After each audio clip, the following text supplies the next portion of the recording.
You are Associate Professor of Urban Water Management at the Faculty of Civil Engineering and Geosciences at the Delft University of Technology.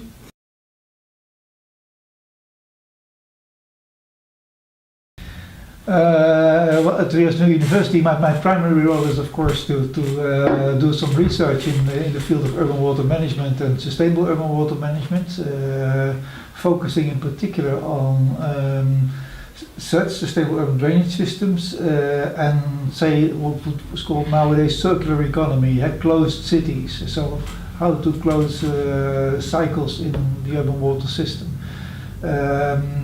My primary role is to focus on the whole urban water system now, so not specifically on the sewerage system, but focusing on urban surface water, groundwater, sewerage, drainage, water supply, and how the whole system coheres. You're also an expert advisor in urban water management at Deltares. We see you are involved in many projects. Our focus lies in Europe. What's the most interesting project you've been doing in European water management lately? Well, my role here at Deltares is, first of all, I'm a team leader urban land and water management, which means that I'm coordinating a lot of work here in the Institute, applied research in the field of urban water management, but also urban water management in relation to spatial planning and urban development and redevelopment.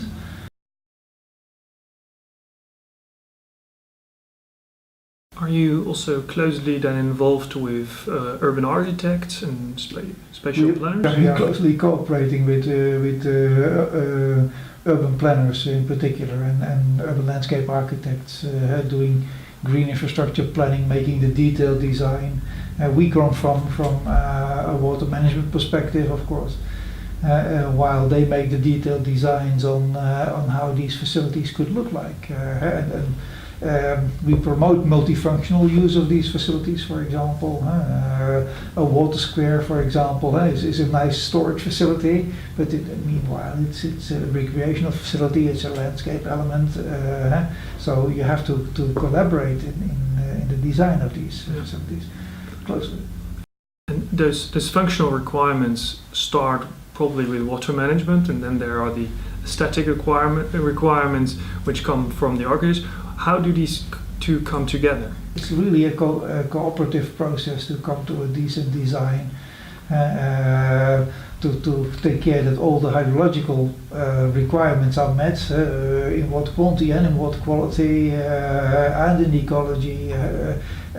Meanwhile, designing something beautiful, something attractive, something well that could be used in other ways in the urban environment, whether it's a green roof or an urban wetland or a water square or whatever.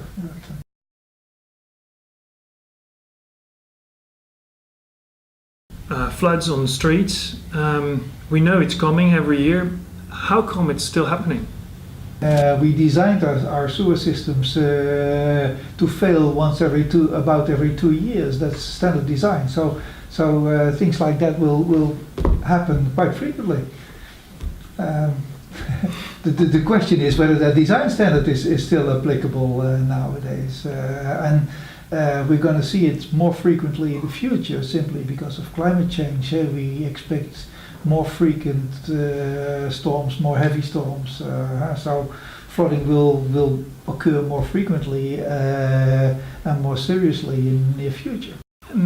Aren't municipalities or other stakeholders not taking the problem seriously, that it actually can occur every year? I disagree. No, I think they are taking the problem seriously. There's a wide concern nowadays that pluvial flooding, as we call it, flooding by extreme rainfall, will occur more frequently. And the problem is not so much that there is some flooding on the street. The problem is the damage it does. So the question is, how much are you going to invest in resolving the problem of the flooding, and how much are you going to invest in resolving the problem of the damage?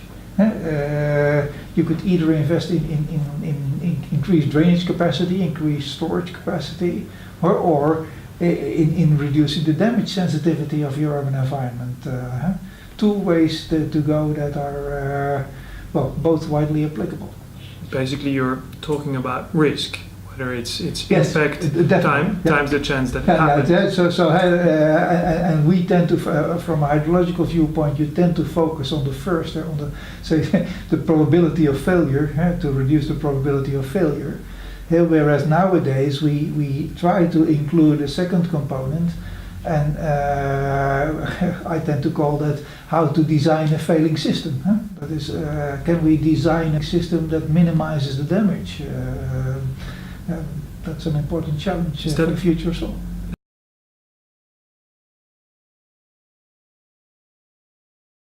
What are the three, well, let's say, quick wins municipality could do practically to resolve pluvial flooding?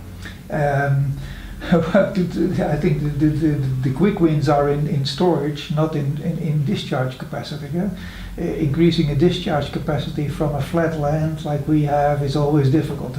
It's very hard to make water flow if there's no gradient. Another quick win could be in simply investigating your damage sensitivity. See where vulnerable and vital objects are, vital infrastructure, and protect that infrastructure in a better way. Simply to avoid that essential components of the urban system fail even though the street is flooded. You mentioned storage is a first quick win, especially in a flat country like the Netherlands. Would that also be the case for European countries where, there is a lot more level difference? Definitely so. Although, first of all, many of our cities are located in lowlands and in flat areas. We shouldn't forget that. But even if you are in sloping terrains, storage is extremely important. The moment you can retain or detain water higher on the hill, avoiding it to rush down and to cause flash floods further downstream is extremely important.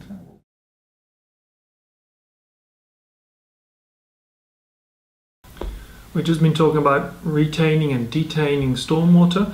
What are your thoughts on urban storage solutions? Our storage solutions are extremely important and will become more important in the future. Climate change we expect it brings more pluvial flooding, but also more droughts and more heat stress. And first of all, for droughts you need water, so retaining water to have water available for irrigation during dry periods of your garden is a simple solution. But I think more important is the fact that for urban heat stress reduction and for energy reduction in the urban environment, cooling energy reduction, we can use that very same water that we retained in our retention facilities.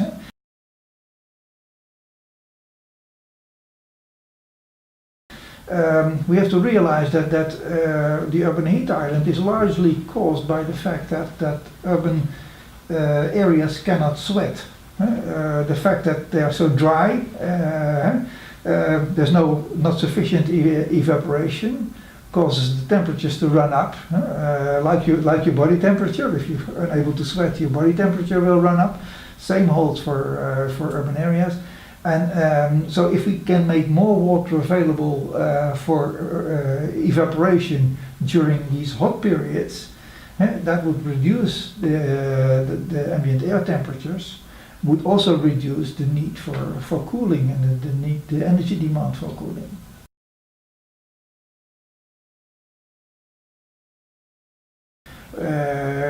We see an enormous increase in attention for rainwater harvesting at the moment, stormwater harvesting, and I consider that an extremely important development for the future of our urban drainage systems. As Wavin, we produce modular infiltration and attenuation units. What do you think about such solutions?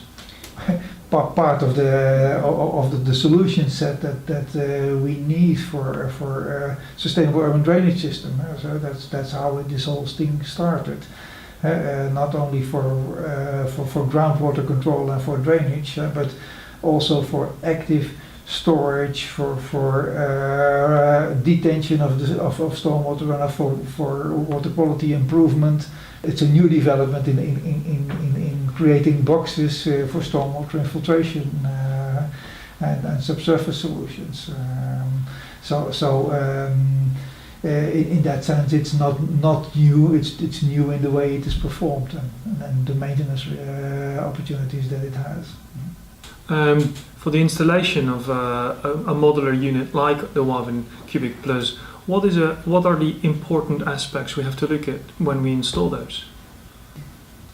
Of course, that starts with the urban groundwater. I think the whole interaction of these facilities with the urban groundwater is extremely important, and one of the important aspects of implementation nowadays is the fact that drainage engineers tend to pay a lot of attention to surface water and to rainfall runoff processes, not so much to urban groundwater. Whereas these facilities interact with urban groundwater, so interaction is extremely important. It's part of its function. And if it comes to say the whole interplay between the storage facility and the groundwater, another aspect that is important is, say, the risk of clogging of these facilities. We are now talking about drainage, infiltration, transport sewers, or boxes that infiltrate and exfiltrate. That means that it's not only the box or the pipe that is important. It's also the wrapping material, the material that surrounds your facility, that is extremely important. As this material should retain its permeability over a long run, for example. So having the proper materials, having a very careful installation of these materials, and having a careful installation of the facilities is extremely important for the longevity of the system. Thank you very much for this interview. It's been a pleasure talking to you, and very helpful, very interesting insight you gave us into the world of urban water management. Well, thank you so much. Welcome.